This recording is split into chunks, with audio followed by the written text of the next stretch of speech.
জি, আল্লাহর নাম ধরবো, আল্লাহর নামটা প্রাণ খুলে ডাকবো, সেই মানুষটা আজকে আমাদের কমে গেছে বাবা। এই জন্য আজকে আমরা মার খাচ্ছি। চতুর্দিকে লক্ষ্য করে দেখুন, মুসলমানের অধঃপতন দেখা দিয়েছে। যদি বলছেন কেন, সে খাঁটি মুসলমান আজকে আমরা কোথায়?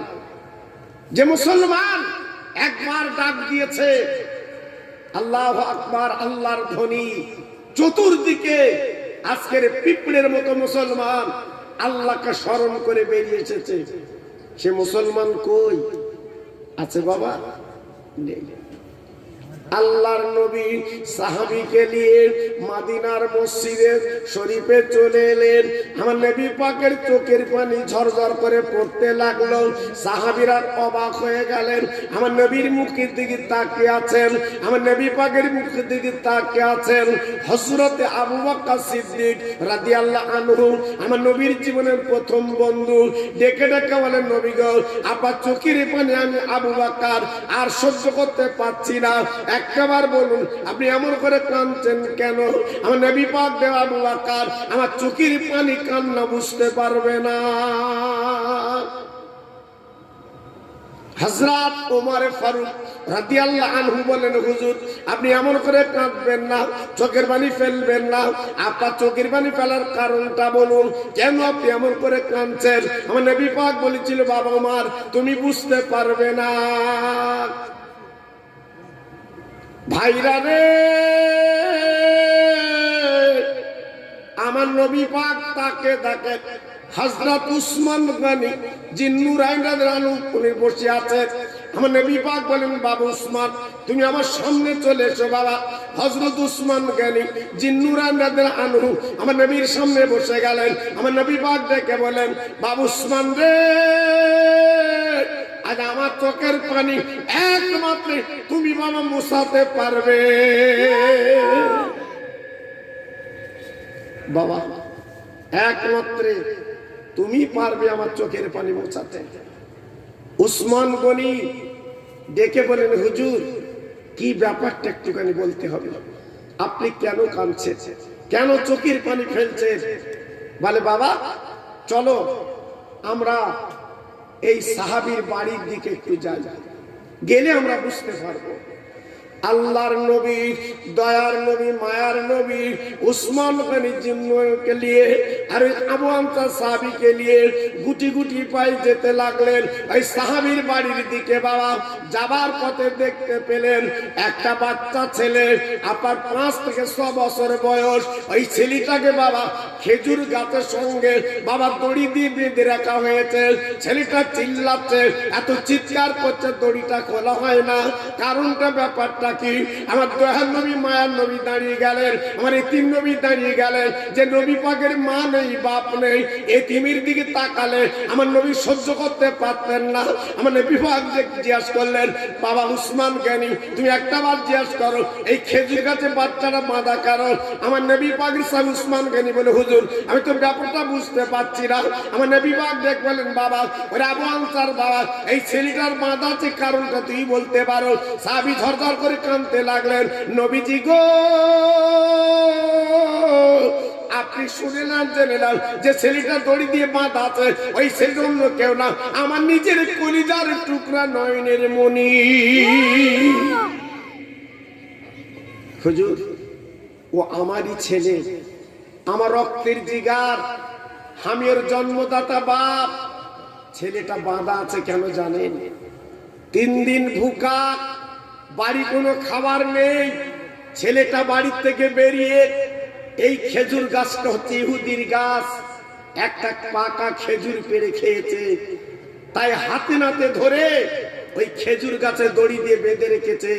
যতক্ষণ পর্যন্ত ওই খেজুরের দামটা না দেব ততক্ষণ পর্যন্ত আমার ছেলেটা দড়ি খুলবে না। কত করুন, কি অবস্থা চিন্তা করুন। আমার নবীর চোখ দিয়ে আর পানি রাখতে পারছে না, ঝরঝর করে পড়ছে। আমার রাসূল পাক আর দাঁড়াতে পারলো না। বাবা উসমান গনি তুমি কি পারবে বাবা? এই খেজুর খেয়েছে বলে যে দড়ি দিয়ে বাঁধা হয়েছে বাবা, তুই কি পারবে এই দড়িটা খুলে দিতে বাবা? তুই কি পারবে বাবা এই খেজুর গাছটা কিনে দিতে পারবে? উসমান গনি জিন্নুরাইন, উনি ছিল মদিনার ধনী কোটিপতি বাবা। আল্লাহ পাক যদি কখনো মদিনা শরীফে নিয়ে যায়, একবার চামড়ার চোখে দেখতে আসবেন। আল্লাহ পাক উসমান গনির বাগানটা এখনো সৌদি রেখে দিয়েছে। আল্লাহর হাজিরা চোখে তাকে কাঁদে, আল্লাহ হাজিরা চোখে তাকে জানটা ঠান্ডা হয়ে যায়। উসমান গনি দেরি করলেন না, ওই খেজুর মালিককে ডেকে বলেন, বাবা ওই রাস্তাদার যে ছেলেটা বেঁধে রেখেছো বাবা, ওই খেজুর গাছ কি তোমার বাবা? বলে হ্যাঁ আমার খেজুর গাছ। বলে কেন দড়ি দিয়ে বাঁধলে বাবা? বলে এই জন্য বেঁধেছি, একটা খেজুর পেড়ে খেয়েছে আমার না বলে, এই জন্য কে বেঁধে রেখেছে, খেজুরের দাম না দিলে আমি দড়িটা খুলবো না। উসমান গনি বলেছিল, বাবা এই খেজুর গাছটা তুমি বিক্রি করতে রাজি? বাবা তুমি কি খেজুর গাছটা বিক্রি করবে? ইহুদি বলছে কেন? বলছে আমি খেজুর গাছটা কিনবো। ইহুদি চিন্তা করলেন, নবীর জামে উসমান গনি মদিনার ধনী, আজকে উনি খেজুর গাছ কিনতে চাচ্ছেন, দেখি উনি কত দাম দিতে পারেন। ঘরের মধ্যে গেলেন, বিবিকে ডাক দিলেন, প্রাণের বিবি রে, রাস্তাদার যে খেজুর গাছ নবীর যে উসমান গনি উনি কিনবেন, কত দাম, একটু দামটা চড়িয়ে বলো, দামটা একটু বেশি করে বলো। এইবার বিবি বলে দিলেন 100 রিয়াল, 100 টাকা বলো, কিন্তু অরিজিনাল দাম 10-12 টাকা। এইবার সাহাবলে ওই উদ্দেশ্যে বললেন, ও উসমান গনি তুমি কি 100 টাকা আমার ওই কাজটা দিতে পারবে? উসমান গনির পকেটে টাকা ছিল বাবা, আমার বিশ্ব নবীর সামনে 100 টাকা দিয়ে দিলে। ইহুদি দেখি অবাক, যে খেজুর গাছ 10 টাকায় নেবে না, 100 রিয়াল 100 টাকায় কিনলো। কারণটা ব্যাপারটা কি? এইবার 100 টাকা দেওয়ার পরে দড়িটা খুলে দিল বাবা। গাছটা আমার নবী পাকের সাহাবী উসমান গনিকে বলছে, বাবা এই গাছটাকে তো আপনাকে দিয়ে দিলাম। উসমান গনি বলছে, না আমাকে দিতে হবে না, আল্লাহ আমার কম দেয়নি, আমার ভাই আবু আনসার নামে তুমি লিখে দাও। আমাদের দেশে যেমন জমি জায়গা লেখা হয়, আরবের জমিনে বাবা খেজুর গাছ বিক্রি হয়, লিখিত পরিভাবে বেচা কেনা হয়। আল্লাহর নবীর সাহাবী উসমান গনি যখন দাঁড়িয়ে আছে, ইহুদি ছেলেটা দৌড়ে এসে বাবা উসমান গনির পা দুখানা জড়িয়ে ধরলেন। ভাই উসমান গনি, আপনি খেজুর গাছটা 10 টাকার খেজুর গাছ 100 টাকায় কিনলেন, কারণ কি আমি তো বুঝতে পারলাম না। তারপর আপনি দরাদরি তো করলেন না। উসমান গনি কি বলেছিলেন, ইহুদি রে এখানে কিসের দরাদরি, এখানে কিসের আমি দরাদরি করব? আমার বিশ্ব নবী কিনতে বলেছেন, এখানে কোনো দরাদরি চলবে না। ওরে ইহুদি রে 1000 টাকা বললে আমি 1000 টাকা তোর নগদ দিতাম, যেটা আমার নবী যখন কিনতে বলেছে 10 টাকা 20 টাকা যাই দাম হোক না, কারণ আমার নবীর উপরে আমরা কোনো কাজ করতে পারি না। ও ইহুদি আর দেরি করলো না, আর লেট করলো না, এইবার চিল্লে বলো, নবী গো আজকের আমি বুঝতে পারলাম পৃথিবীর জমিনে ইসলামের কোনো বিকল্প নেই বাবা, কলেমার কোনো বিকল্প নেই। তাই আমি ইহুদি আজকের বুঝতে পারলাম, আমার নবী যেমন কংক্রিট মানুষ তৈরি করেছে, আস্থার টাকার দিকে দেখে না, আমার নবীর প্রেমে তারা পাগল। নবী গো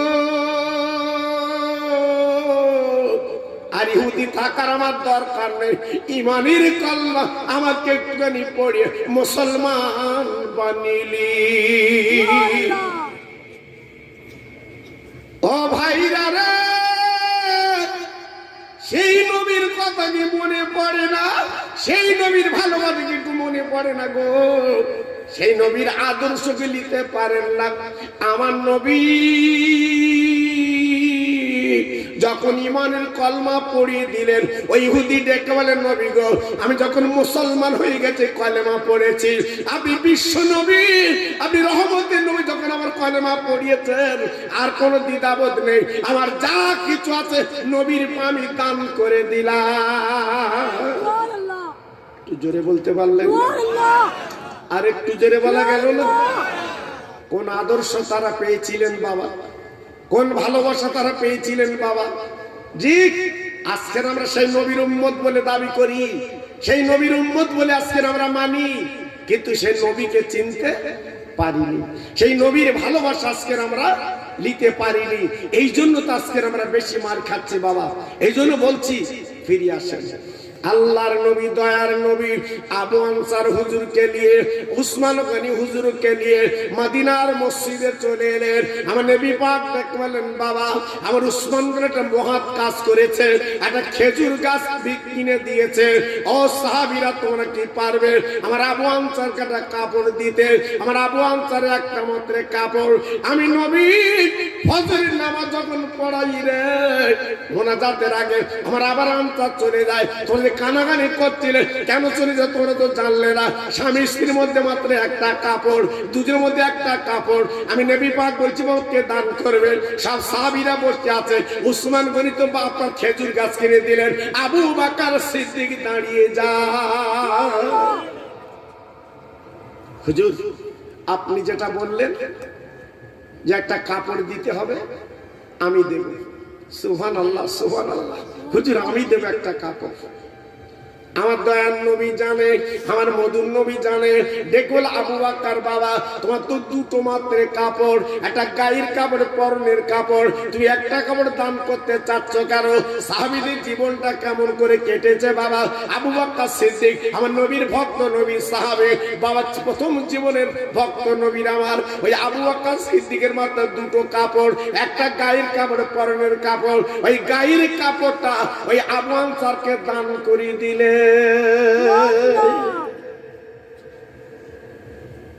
ও ভাইরা রে,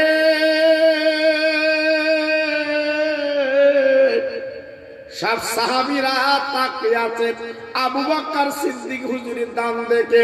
সবাই যেন এক দৃষ্টি আবু বকর দিকে তাকিয়ে আছে। ও আবু বকর রে বাবা, তোমার দুটো কাপড়, একটা তুমি দান করে দিলে বাবা, কারণটা বুঝলাম না। আমার নবী বাবা, দয়ার নবীকে তারা কত ভালোবেসেছিলেন। তাই আবু বকর সিদ্দিক হুজুর আমার বলেছিলেন, ওরে আমার ভাইরা, ওরে আমার মদিনার ভক্তরা, ওরে আমার নবীর সাহাবীরা, শুনে নাও, জেনে নাও, আমি আবু বকর আমার দুটো কাপড়, আমার পরনের কাপড়টা একটু লম্বা, একটু বড়, ওই কাপড়টা আমি গায়ে দিতে পারবো। আর দুজন স্বামী স্ত্রীর একটা মাত্র কাপড়, জীবন যাপন কেমন করে করে, তা আমার গায়ের কাপড়টা আমি আবু বকর দান করে দিলাম। জি, কিভাবে জীবন যাপন করেছে, কিভাবে সংসার চালিয়েছে, কিভাবে আল্লাহ রসুলকে ভালোবেসেছে, কিভাবে মহব্বত করে আমার নবীর পাশে ঘুমিয়ে আছে। জোরে চিল্লে বলুন সুবহানাল্লাহ। তাই আল্লাহ যদি কখনো মদিনা শরীফে নিয়ে যায়, একবার চামড়ার চোখে দেখে আসবেন আমার রসুলের পাশে হযরত আবু বকর সিদ্দিক হুজুরের কবর বাবা, উনি শুয়ে আছেন।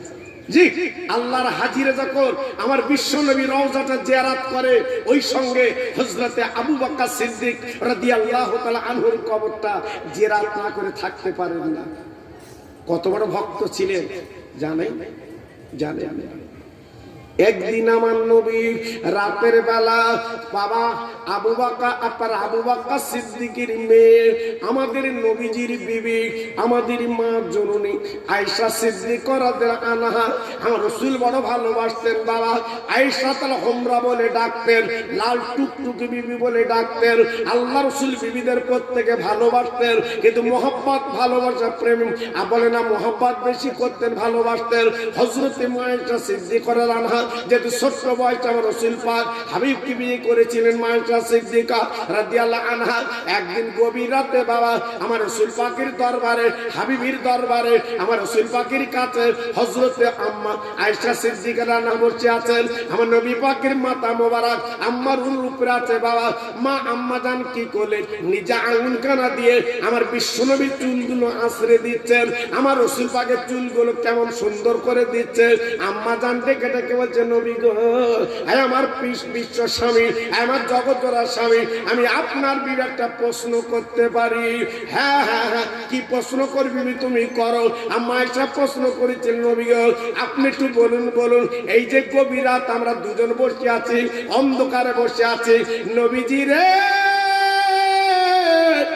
আকাশে যত তারকা দেখা যায় ওই তারকার নাই আপনার কোন সাহাবীর নেকি আমি আয়েশা সিদ্দিকা একটু জানতে চাই। হুজুর একটু বলবেন, নবী গো একটু বলবেন, আমি একটু শুনবো। আপনি বলুন তো কত এই যত তারকা আছে এই তারকার সমান কোন সাহাবীর নেকি হবে? আল্লাহর নবী, দয়ার নবী, মায়ার নবী বলেছিলেন, বিবি রে তুমি এমন একটা প্রশ্ন করলে জবাব দেওয়া লাগবে, আমি তোমার জবাবটা দিচ্ছি শুনে নাও। আকাশে যত তারকা তুমি দেখতে পাচ্ছ অত নেকি আমার ওমর ফারুকের হবে। আম্মা আয়েশা সিদ্দিকা রাদিয়াল্লাহু আনহা মনটা খারাপ হয়ে গেল।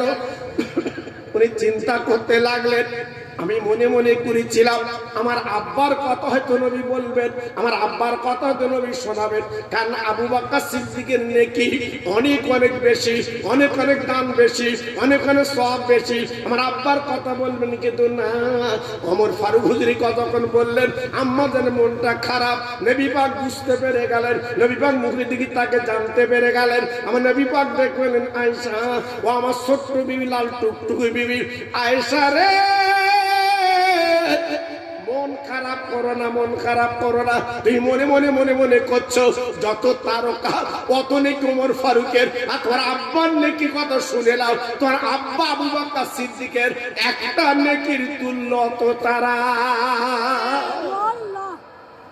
তুই জোরে বলতে পারলেন না? আর একটু জোরে বলা গেল না? যত তারকা অত নেকি হযরত ওমর ফারুকের আর আবু বকর সিদ্দিক রাদিয়াল্লাহু আনহুর একটা নেকির তুল্য অত তারা। জোরে বলুন, আর একটু জোরে বলতে হবে। তাহলে কিভাবে জীবন যাপন করেছিলেন, কিভাবে ছিলেন একবার চিন্তা করুন বাবা, একবার ভাবুন। আবু বকর সিদ্দিক রাদিয়াল্লাহু আনহুর জীবনের ইতিহাসটা পড়লে চোখের পানি দরদর করে বেরিয়ে যায়। কিভাবে জীবন যাপন করেছিলেন একটুখানি বলে দিয়ে যায়। ভাইরা রে, আমার নবীর প্রেমের পাগল ছিলেন হযরত আবু বকর সিদ্দিক রাদিয়াল্লাহু আনহু। সবাই মহব্বতের সঙ্গে একটু উচ্চ আওয়াজে দরুদ পড়েন, আল্লাহুম্মা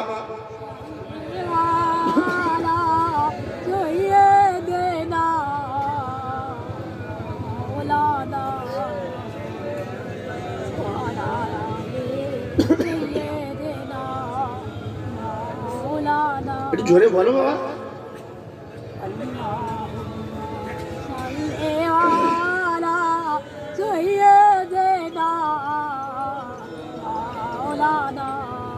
আরেকটু জোরে,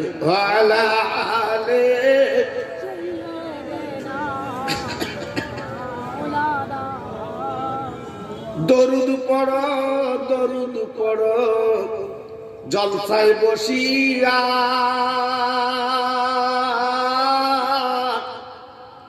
মোদের দরুদ শুনবেন নবী কবরে শুইয়া। জোরে জোরে আল্লাহুম্মা।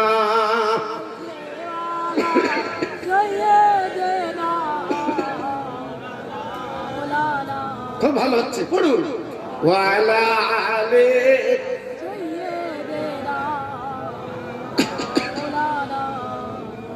ও ভাইরা বাবাজিরা মা বোনেরা বিটিরা গো, আমি আপনাদের কাছে বলে দিয়ে যাই, আমার নবীর প্রেমের মালা গলায় পরে জীবনটা তৈরি করেছিলেন, জীবনটা গড়েছিলেন। তাই আবু বকর সিদ্দিক যেদিন বিশ্ব নবী কাবা বাইতুল্লাহর সামনে উনি নামাজ পড়ছেন, বেঈমান আবু জেহেলের চেলারা, আবু জেহেলের দলেরা দড়ির আংটা করে বিশ্ব নবীর গলায় পরিয়ে দুই দাঁতে ফাঁস শুরু করে দিলেন, টানা শুরু করে দিলেন। দিতে দিতে দিতে দিতে বিশ্ব নবীর জিহ্বাটা বেরিয়ে গেল, আমার নবীর চোখ দুটো দাঁড়িয়ে গেল, আমার নবী পাক কথা বলতে পারছেন না, আমার নবী পাক কোনো আওয়াজ দিতে পারছেন না। বিশ্ব নবী মনে হয় দুনিয়াতে চলে যাবেন। আবু বকর সিদ্দিক রাদিয়াল্লাহু আনহু ছিলেন, তিনি ছুটে ছুটে ছুটে ছুটে এলেন, দড়ির আংটাটা খুলে দিলেন। আমার রাসূল পাক বা সাহাবীরা সংবাদ পেয়ে অন্যদিকে নিয়ে গেলেন, সুস্থ করতে লাগলেন। এমন অবস্থায় বিশ্বনবী হাবিবুল্লাহ রাসূলুল্লাহ আমার নবী পাক কি করলেন, এইবার বলেন অন্য বাড়িতে যে সুস্থ হচ্ছেন। আবু বকর সিদ্দিক পড়ে আছেন কাবার পাশে, কাবা শরীফের পাশে আবু বকর সিদ্দিক হুজুর পড়ে আছেন, নবীর প্রেমে বেহুশ হয়ে পড়ে আছেন। বেঈমানের দলেরা, কাফেরের দলেরা, দুশমনের দলেরা পাথর কাঁকর গুলো নিয়ে আবু বকর সিদ্দিককে মারতে লাগলো, ছুড়ে ছুড়ে ছুড়ে ছুড়ে মারতে লাগলো। বাবা নরম বদন কানা কেটে রক্তে লাল হয়ে গেল, বাবা রক্ত ঝরঝর করে ঝরতে লাগলো। আবু বকর সিদ্দিকের আম্মা, আবু বকর সিদ্দিকের আব্বা দুজন সংবাদ পেয়ে দৌড়ে এলেন, পাঁজা করে জড়িয়ে ধরলেন। আবু বকর রে, আজকে একবার তাকে দেখো, তোমার অবস্থা কেন কেমন বাবা? বেঈমানেরা পাথর মেরেছে, বেঈমানেরা কাঁকর মেরেছে, একবার তাকে দেখো, তোমার শরীর অবস্থা কেন একবার তাকে দেখো। ও ভাইরা রে, আবু বকর সিদ্দিক হুজুর আমার দেরি করলেন না, কোনো কথা বলতে পারছেন না। আমার নবী পাকের দরবারে, হাবিব পাকের দরবারে উনি বলে যেতে রাজি আছেন, তাই করবে চক্ষু পাতা উনি একটু মেললে। বেঁচে আছেন, বেঁচে আছেন বাবা। আল্লাহর নবীর সাহাবী আবু বকর সিদ্দিক তখন হায়াতে তাইয়্যিবা, তিনি জিন্দা আছেন। আবু বকর সিদ্দিকের মা ডেকে বললেন, স্বামী আমার, আমার আবু বকর সিদ্দিক এখনো বেঁচে আছে, এখনো তো জিন্দা আছে।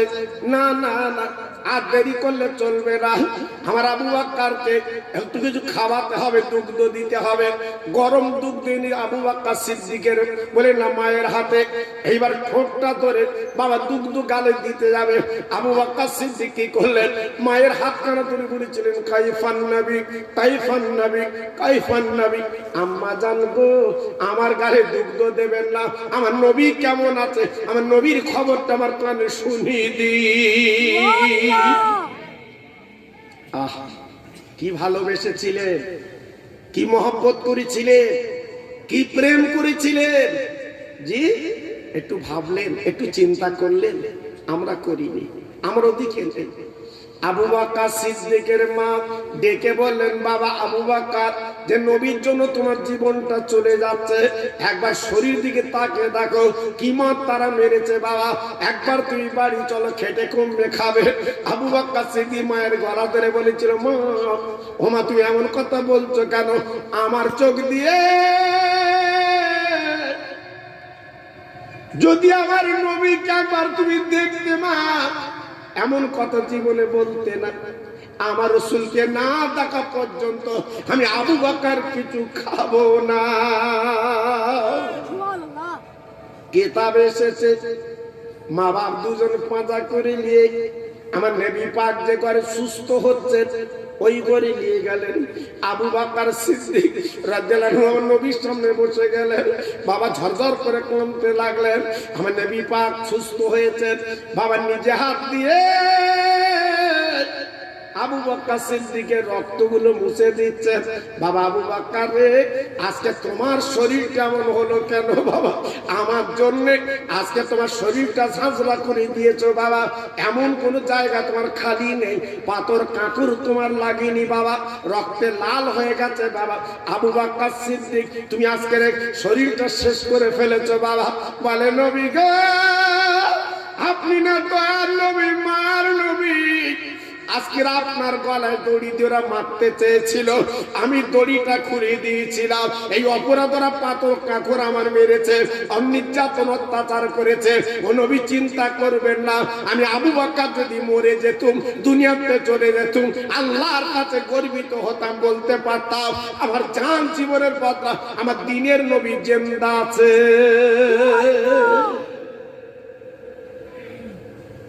ভাইরা রে, তাই নবী আমার ডেকে বলেছিলেন, আবু বকর রে,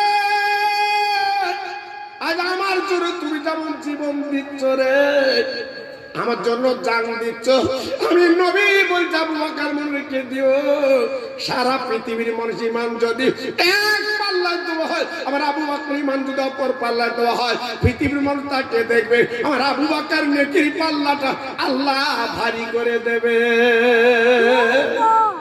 নারায়ে তাকবীর, নারায়ে তাকবীর, নারায়ে তাকবীর।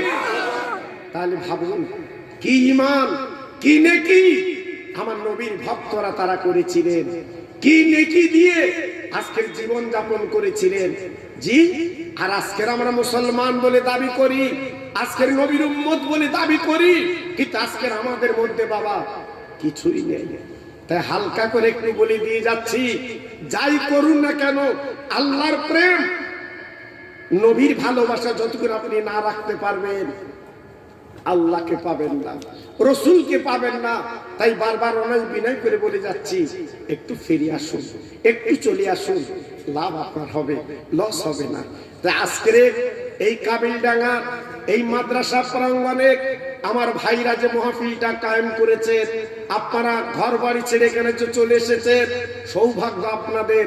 একটা মাদ্রাসার সভা, আপনারা বুঝতে পারছেন, এতিম বাচ্চারা এখানে পড়ে, আমার নবীর মোহব্বতের সেই মাদ্রাসা। আজকের আপনারা যে দলবদ্ধ হয়ে এখানে এসেছেন, লাখ লাখ শুকরিয়া আপনাদের। আমি তো বলবো আপনাদের কপাল নসিব খুলে গেছে, সেই মাদ্রাসার সামনে আপনারা এসে বসতে পেরেছে। আজকে জানেন এই গ্রামে যত মরা মা বাপ গুলো আছে, আজকে তারা কত খুশি হচ্ছে বাবা, আজকে তারা কত নাজাত পাচ্ছে বাবা, আজকে তাদের কবরে ঈদের মতো আনন্দ হচ্ছে। একটু জোরে চিল্লে বলুন সুবহানাল্লাহ। আর একটু জোরে বলতে পারলেন না? আর একটু জোরে বলা গেল না? তাই আজকের বলবো, আপনি যদি সেইভাবে এই মাহফিলে নিয়ত করে এসে থাকেন, নিশ্চয়ই তাদের কবরে আল্লাহ পাক একটা নাজাতের ওসিলা করে দেবেন। একটু জোরে চিল্লে বলুন সুবহানাল্লাহ। আর একটু জোরে বলতে পারলেন না? জি, তাই আজকের আমি আপনাদের কাছে বলতে চাচ্ছি বাবা, আপনারা জানেন যে আজকে ঈমান না নিয়ে যদি আজকে আমরা দুনিয়াতে চলে যাই, আমাদের সব কিছু বেকার হয়ে যাবে বাবা। ছেলেরা, যুবকেরা, হাতে ধরে পায়ে ধরে আমি বলবো, মাহফিলে যারা বসেছেন বাবা, আমার মা বোনেরা, বেটিরা যারা এসেছেন, প্রত্যেকের কাছে আমি অনয় বিনয় করে বলবো, একটাই তোমাদের জীবনের উপহার আমি দিয়ে যাচ্ছি, একটা জীবনের কথা আমি বলে দিয়ে যাচ্ছি বাবা। যাদের মার বাপ বেঁচে আছে, এই মা বাপকে প্রাণ ভরে খেদমত করবেন, মা বাবের মুখের দিকে তাকাবেন, মা বাবের বলে সেবা করবেন, মা বাবের যত্ন করবেন, ওদের চোখের পানিগুলো মুছে দেবেন। দেখবেন আল্লাহ পাক আপনার কত নিয়ামত দিয়ে দেন, লক্ষ্য করবেন। ও ভাইরা রে, যে মায়ের পেটে 10 মাস 10 দিন ছিলেন, কোনদিন মা অখুশি হয়নি, মা দুঃখ পায়নি, মা ব্যথা পায়নি, বরঞ্চ জনম দুঃখিনী মা কত চেষ্টা চিন্তা করেছে, আমার বাচ্চা যেন বেঁচে যায়, আমার সোনার মানিক যেন বেঁচে যায়, আমার বাচ্চা যেন থেকে যায়, এই চিন্তা মা করেছিল। আজকে সেই মা বুড়ি হয়ে গেল, সেই বাপ বুড়ো হয়ে গেল, তাদের মনের বড় তামান্না, তাদের মনের বড় ইচ্ছা বাবা, সন্তানের হাতে একটু কিছু খাবো, বৌমার হাতের কিছু খাবো, কিন্তু না না না, যেভাবে আমরা অত্যাচার করি মা বাপকে, যেভাবে নির্যাতন করি মা বাপকে, করবেন না, করতে নাই, করবেন না, করতে নাই। মা বাপ যদি একবার বদদুয়া করে, দুনিয়ার কোনো পীর ওই আটকাতে পারবে না, সরাসরি আল্লাহর মাকামে চলে যায়। এই জন্য তো কোরআন পাকে বলা হয়েছে রব্বির রহমহুমা কামা রব্বায়ানি সগীরা। ও ছেলেরা, যুবকেরা, যদি মা বাপ তোমার দুনিয়াতে চলে যায়, এই মা বাপের কবরের সামনে দাঁড়িয়ে তুমি দুটো হাত তুলে মোনাজাত করবে, দুটো হাত তুলে আল্লাহর কাছে কাঁদবে। তুমি আরবি বলতে পারো না, দরকার নেই, বলতে হবে না, শুধু একটুখানি বলবে আল্লাহ রে, আমার মার বাপ যে কষ্ট করে মানুষ করেছে, যে রক্ত দিয়ে মানুষ করেছে, আমার মা বাবার কবরটা জান্নাতের বিছানা বিছিয়ে দিন। আপনি আরবি বলতে জানেন না, কিন্তু আপনি আরবিটা এই বাংলায় বলে দিলেন, আরবিটা বাংলায় বলে দিলেন। রব্বির রহমহুমা কামা রব্বায়ানি সগীরা। আল্লাহ আমার মা বাবার সগীরা কবিরা গুনাহগুলো মাফ করে দাও। আল্লাহ পাক কি করবেন? সহ্য করতে পারবেন না। ওই আওলাদের সন্তানের দোয়া চোখের পানি ফেলার সঙ্গে সঙ্গে আল্লাহ পাক তিনি কবুল করে নেন। জোরে বলতে পারলেন না? আরেকটু জোরে বলতে পারলেন না? জি, বর্তমান কিছু ছেলে আজকে তারা মা বাপকে চেনে না বাবা। মা বাপের খেদমত, মা বাপের ভালোবাসা এরা কিন্তু নিতে পারে না, মা বাপের মহব্বত এরা কিন্তু নিতে পারে না বাবা। তাই দুঃখ লাগে, কোথায় পাবে বাবা এমন মা বাপ? কোথায় পাবে যে মায়ের পেটে তুমি 2.5টা বছর, আপনার 10 মাস 10 দিন তুমি মার পেটে থেকে 2.5টা বছর তুমি দুগ্ধ পান করেছো। এই মায়ের ঋণ তুমি জগতে কি শোধ করতে পারবে বাবা? কখনো পারবে না, কখনো পারবে না। একটু লক্ষ্য করো, ফলো করো। আজকে যাদের দুনিয়ার থেকে চলে গেছে বাবা, একমাত্র তারাই বুঝতে পারছে, তারাই জানতে পারছে বাড়ির একটা চৌকিদার দুনিয়ার থেকে চলে গেছে, বিদায় নিয়েছে, আর কিন্তু পাচ্ছে না তারা, আর কিন্তু হাজার চেষ্টা করলে আর কিন্তু বাড়ি তারা কখনো ফিরবে না বাবা। একটু লক্ষ্য করবেন, একটু চেষ্টা করবেন। আমার যুবক ছেলেরা, তরুণেরা, মা যে কি জিনিস জানো না, একটুখানি তোমার বুঝিয়ে দেয়। তুমি মার পেটে যখন এসেছিলাম, মার কত কষ্ট হয়েছে, মার কত বেদনা হয়েছে, মার কত যন্ত্রণা হয়েছে। বাবার দাঁতে আপনার দাঁত দিয়ে কামড় দিয়ে মা যন্ত্রণা সহ্য করেছে। রাতের বেলা হাত দুটো তুলে আল্লাহর কাছে কেঁদে চাল্লা, যত যন্ত্রণা ব্যথা দাও দাও, কিন্তু আমার মানিকির যেন কোনো কষ্ট দিবা না। এই কথা মা ছাড়া পৃথিবীর কেউ বলবে না, একমাত্র মা বলতে পারে। মা জনম দুঃখিনী, মা ছাড়া কে বলবে? শুধু তাই না কেন, যেদিন তুমি পৃথিবীর মুখ দেখেছি, তুমি পৃথিবীর জমিনে এসেছি বাবা, ওই মা কি যন্ত্রণা, কি বেদনা বাবা, মা সহ্য করতে পারছে না, মা ঝটপট করছে বাবা। কৌতুর কেটে দিয়ে যেমন ছটফট করে, মা জনম দুঃখী সহ্য করতে পারছে না। রাতের বেলা হসপিটালে নিয়ে গেলেন, হসপিটালে ডাক্তার পরীক্ষা করে বলে দিয়েছে আমরা এখানে পারবো না, বড় হসপিটালে নিয়ে যাও, যেহেতু মার পেটের সন্তান বেকায়দা আছে। ওই সন্তান বার করতে গেলে, সন্তান প্রসব করাতে গেলে মা এবং বাচ্চা দুজনে মরলেও মরতে পারে। মা জননী জনম দুঃখিনী, কানে যখন কথাটা গেছে মা ঝরঝর করে কাঁদতে লেগেছে, ডাক্তারকে বলতে লেগেছে, ডাক্তার আল্লাহ যদি মরণ দেয় আমি ছোট হসপিটালে মরতে রাজি, তবু আমার মানিক যেন বেঁচে যায়। ছেলেরা রে, আজকের বন্ধু নিয়ে তুমি ফুর্তি করো বাবা, আজ ধর্ম কুটুম নিয়ে তুমি খাই খাওয়া করাচ্ছ বাবা। একবার মায়ের কথা তুমি মনে করলে না, একবার তাদের তুমি তাকাতে পারলে না, একবার তুমি দেখলে না বাবা। ওই মা জনম দুঃখিনী কি করলেন? এইবার বাবা ভর্তি হয়ে গেলেন, ডাক্তার ভর্তি করে নিল বাবা, অপারেশন রুমে নিয়ে গেল। নিয়ে যাওয়ার পরে মার যন্ত্রণা ডাক্তার সহ্য করতে পারছে না বাবা, যারা না সাজার সহ্য করতে পারছে না, কি যন্ত্রণা, কি যন্ত্রণা। কিন্তু মা জানে যত যন্ত্রণা হোক না কারো, আমার বাচ্চা প্রসাব করলে, আমার সোনার মালিক পৃথিবীতে এলে আমি সমস্ত যন্ত্রণা আমি মা কিন্তু ভুলে যাব। সেই মা আজকের কত কষ্ট করেছে, আমরা কিন্তু মায়ের হকটা কিছুই করতে পারিনি, আমরা মায়ের জন্য কিচ্ছু আজকে দিতে পারিনি। একটু ফলো করুন বাবা, একটু লক্ষ্য করুন বাবা। আজকের মা বলে আপনি ডাকবেন, মা বলে ডেকে নেবেন, অনেক মা তো কবরে গেছে বাবা, আপনি তো ডাকতে পারবেন না, আর তো কাছে পাবেন না, দুনিয়ার থেকে চলে গেছে বাবা। তাই আজকের আমি বলতে চাচ্ছি, এইবার লক্ষ্য করুন, মার পেটটা কাটা হলো, মা জনম দুঃখিনী পেটটা কাটা হলো, সেলাই করা হলো বাবা, মা জনম দুঃখিনী, বাচ্চা প্রসব করলেন, বাচ্চা আমি তুমি পৃথিবীর জমিনে এলাম, কিন্তু মা বাচ্চা দেখে আনন্দ করবে, বাচ্চা দেখে খুশি হবে। মা দুটো দাঁত লেগে গেছে, মা কিন্তু কথা বলতে পারেন না, মা কিন্তু কিছু করতে পারেন না। বাইরে যারা শুনেছে আল্লাহ আমার আপনার সন্তান তথা বলে না ছোট্ট একটা বাচ্চা আল্লাহ দিয়েছে, সবাই যখন শুনেছে, শোনার পরে মা যিনি বেশি খুশি হবেন গো বাবা, তিনি দাঁত লেগে পড়ে আছে, ডাক্তার ডেকে বলছে শোনো বাচ্চা বেঁচে গেছে কিন্তু মার কোনো রিস্ক নেই, মা যখন তখন মরে যেতে পারে, দেখা যাক হুঁশ আসা পর্যন্ত দেখা যাক। এইবার দেখা গেল কি বাবা, মা জননী জনম দুঃখিনী, এইবার কিছুক্ষণ পরে মা আস্তে আস্তে যেন নড়নড়ি করতে লেগেছে, মা গালটা হাঁকড়ে চিল্লাতে লেগেছে, ও ডাক্তার কি হয়েছে আমার বুকে দে না।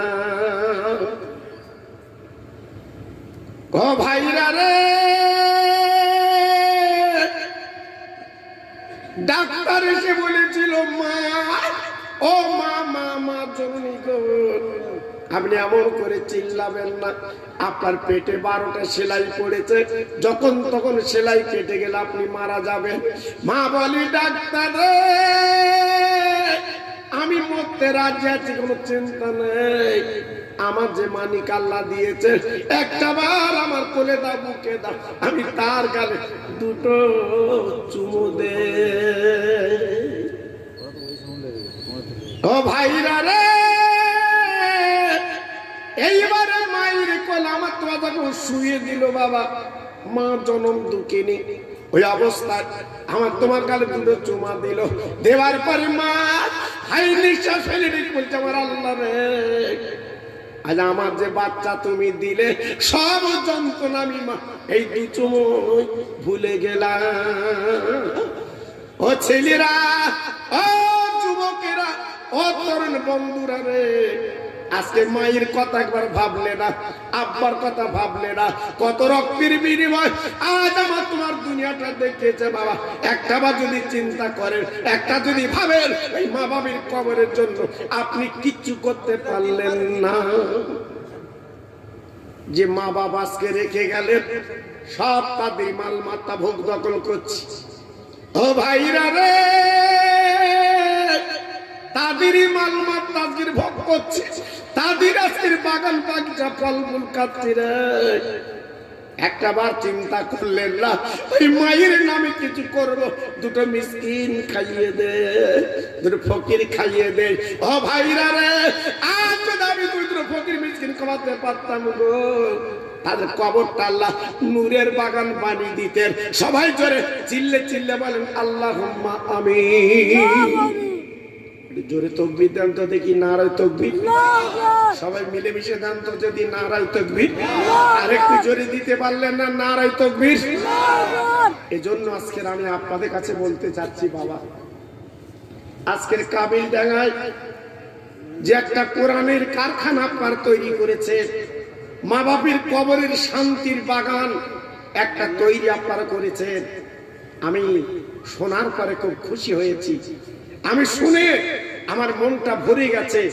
মাদ্রাসার শিক্ষক এবং কয়েকজন যখন আমার কাছে গেছে, হুজুর আপনি এলাকায় বহু জায়গা আসেন, আমাদের এলাকায় আমাদের গ্রামে আপনি আসেননি, একটু চলুন, আমরা আপনার খুব ভালোবাসি মহব্বত করি, একটু চলুন। আর আমরা যে একটা এতিম তথা বাচ্চাদের আমরা পড়াই, সেই মাদ্রাসার দিকে লক্ষ্য একটু করবেন আপনি। তা আমার বুকটা ভরে গেছে। সেই মাদ্রাসার ছাদ আপনারা সবাই সহযোগিতা করে যেমন দিয়েছেন, আমি গুনাহগার, আমি লক্ষ্য করেছি, দেখেছি, ভাইদের কাছে শুনেছি, অনেক গ্রিল বাকি বাবা, প্লাস্টার হয়নি, প্লাস্টার বাকি। তাই আজকের আমি আপনাদের কাছে দাবি করছি, আল্লাহ পাগল যারা মাহফিল এসেছেন, আমার নবীর যারা পাগল, নবীর যারা ভক্ত, নবীর যারা অনুরক্ত, আল্লাহ রাসূলকে যারা মহব্বত করেছে, আমি তাদের কাছে বলতে চাচ্ছি বাবা, ওই মাদ্রাসার দিকে একটু লক্ষ্য আপনার করতে হবে, মাদ্রাসার দিকে আপনাকে একটু ফলো করতে হবে। আমি একটু দেখতে চাই আমার এই কাবিলডাঙ্গার কোন আল্লাহর পাগল, আল্লাহর মহব্বতের বান্দা কি আছে, আমি একটুখানি দেখতে চাচ্ছি বাবা। ওই মাদ্রাসায় আপনারা অন্তত ওয়াকাতরে একটা করে গ্রিল দেবেন, ওই মাদ্রাসায় অন্তত এক বস্তা করে মাটি দেবেন, 100, 200, 500 করে টাকা আমার হাতটা একটু দিয়ে দেবেন। আমি খাস করে আল্লাহর কাছে দোয়া করব, আপনার মরা মা বাপের নামে, আপনার নানা নানির নামে, আপনার দাদা দাদির নামে, যারা আজকে দুনিয়ার থেকে চির বিদায় নিয়ে কবরে চলে গেছে বাবা, তাদের নামে একটু খাস করে আল্লাহর কাছে দোয়া করব। আল্লাহ পাক তাদের কবরটা এই দামের বদলে আল্লাহ পাক যেন নূরের বাগান যেন আল্লাহ বানিয়ে দেয়। জোরে চিল্লে বলুন আল্লাহুম্মা আমিন। জোরে বলতে পারলেন না? আরেকটু জোরে বলা গেল না? বলুন প্রথম নাম্বারে